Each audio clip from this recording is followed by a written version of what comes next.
Hey, Colabcoaching yet again to share some wise words of wisdom for the week. It's the third week of the Rediscovering Your Passions series. And this week we're talking about how to.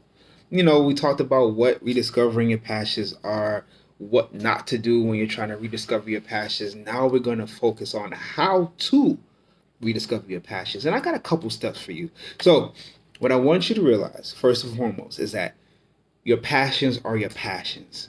We talked about last week how to determine what is your passion, what's not your passion, if you should keep going.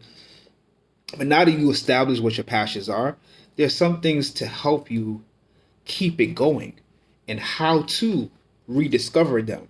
So I want you to go back in time. I want you to go back.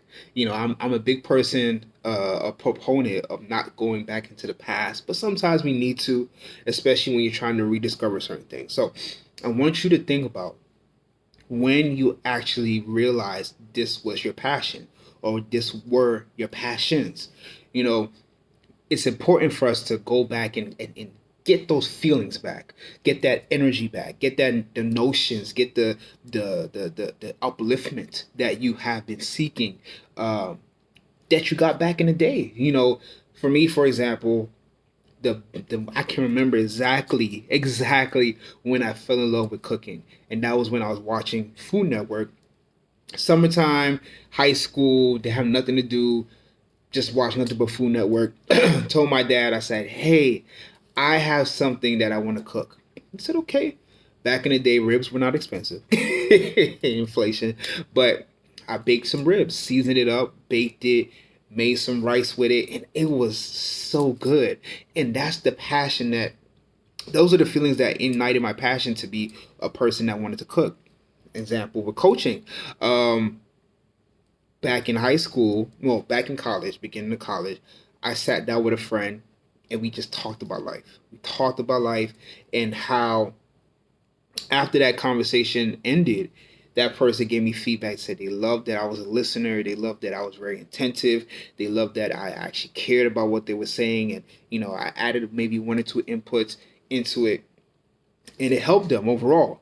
That's what steered me in the direction into sociology, which got me into counseling and getting my master's in counseling, to starting my own business, become a coach. I remember those things, and I want you to remember them too. I want you to focus on those moments where you felt deep down wholeheartedly that this is something that you love doing. This is something that you're passionate about. This is something that you want to keep going. Now, once you got that feeling, now let's talk about how to keep it alive. How to keep it alive. You keep it alive by keep learning about your passion. For me, cooking, continually watching Food Network.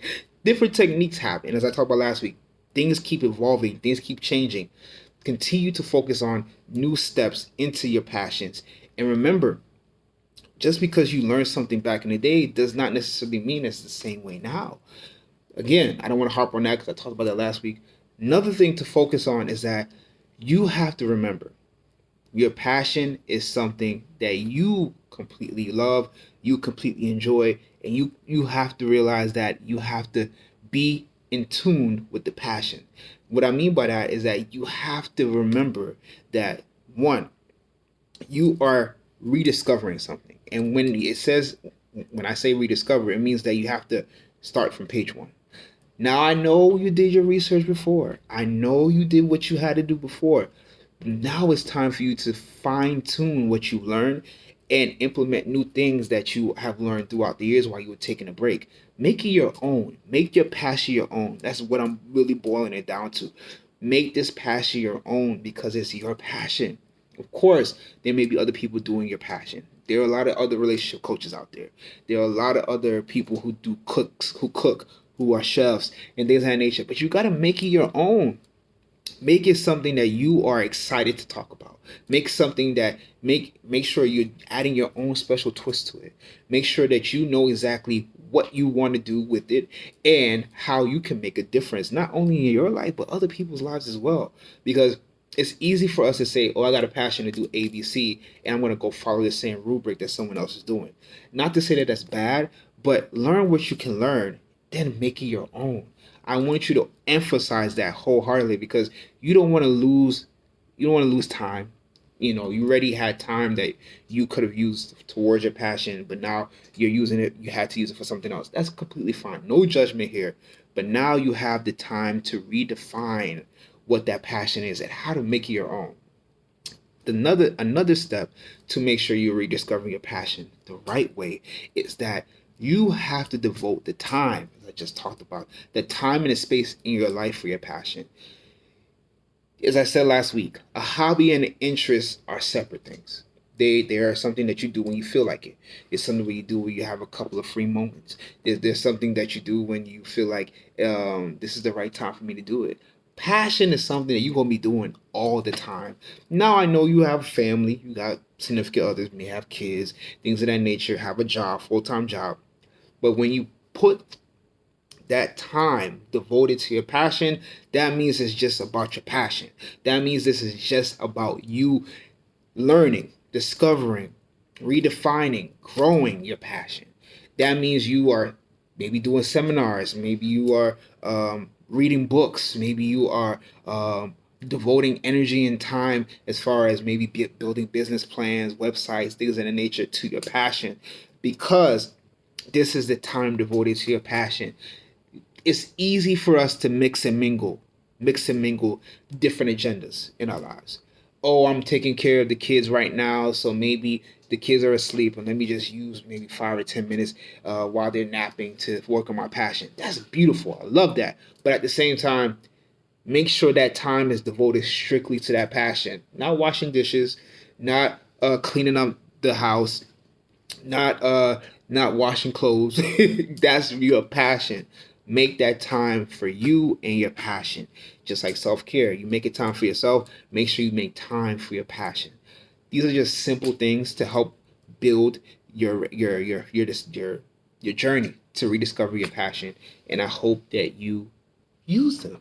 So, to make it very simple, how to rediscover your passion. First and foremost, make sure you know exactly what your passion is and relive that moment of when you felt that high energy of that passion. You might have to go to the past and think of when you first discovered it, but make sure you have that energy and that memory and keep it with you, even when it's good and even when it's bad, because it's going to help you in the long run. Second thing for you to do, make sure you know exactly what you're doing as far as learning, growing, building your passion. Take that time and that energy to learn and to rediscover your passion, because you may have took a break, but now it's time for you to realign what exactly you're doing today and realigning it with your passion and making your passions your own. Yeah, you may have to learn from someone else, but make sure that they're your own passions. Finally, devote the time and the space in your life for these passions. Yes, you're busy. Yes, you have family. Yes, you have significant others. Yes, you may have children, but make sure you devote this time solely for your passion. That way you can focus solely on your passions. Simple as that. So, if you're struggling with this and you need some more how-to steps, go ahead and message me. Go to my website, yourcolabcoach.com. Fill out that free relationship checklist, that questionnaire, so you can figure out exactly how you can take your passions to the next level by talking to me. Sign up for that free 15-minute coaching session so we could just determine if we're a good fit for each other. Facebook Collab Coaching, Instagram Collab Coaching. All my series and all my videos are on YouTube, COLAB Coaching. I hope you got it by now. Also, I have a wonderful book, Fresh Eyes Solve Problems Easier, The Self-Love Relationship Journey. It's on Amazon, Barnes & Nobles. It's on Lantern Audio. It's on Dorrance Publishing. It's on anywhere you listen to audiobooks. You can hear my wonderful voice while I'm narrating the book. And give me a review. Tell me what you thought about the book. Come on, tell me what you thought. If it was bad, it was bad. If it was good, it was good. If you like this, share it with other people so they can actually go through their self-love journey as well. Thank you so much for listening and watching, and share this with anyone that is struggling with learning how to rediscover your passions. Thank you so much, and have a wonderful day. Bye.